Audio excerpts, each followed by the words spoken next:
TUF President Julian Monroe says the decision by public sector unions not to accept the deferment offer of the government is not politically motivated. Prime Minister Stephen King has asked unions for a deferment on the 7.5% increase due to their members at the end of April.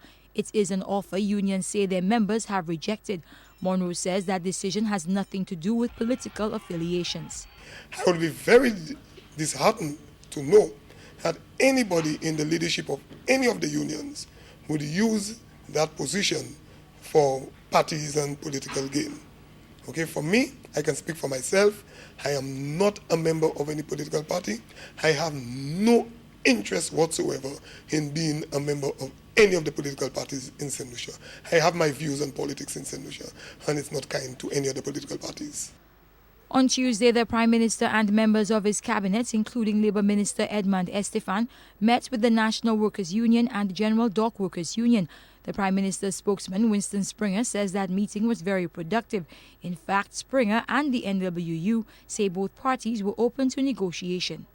The Prime Minister referred to the meeting as being cordial and productive, with both sides exchanging ideas, some of which, if agreed upon, could be used as a basis for bringing the current impasse to an amicable conclusion. Government ministers, including Arson James and Richard Frederick, have indicated their willingness to take a pay cut if that would demonstrate good faith with the unions.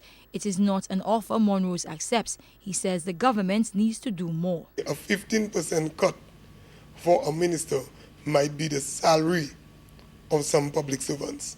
So, we cannot equate the two. But what is important to us is not whether a minister takes a pay cut or not. It is the general management of the finances of this country that is of significance to us. Media reports allege that the TUF misrepresented the position of the Prime Minister. Both the government spokesman and the union president say the position of the government has been clearly articulated. The meeting centered on the global economic situation and the difficulty of the government to honor its commitment in the current circumstances. The Trade Union Federation was therefore asked to consider a delay in the payment of the balance of the 14.5%. We represented the Prime Minister correctly.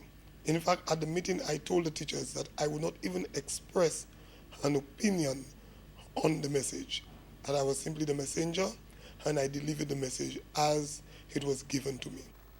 The Prime Minister has now met with all public sector unions. He has agreed to periodic meetings to keep them informed about the economic condition of the country.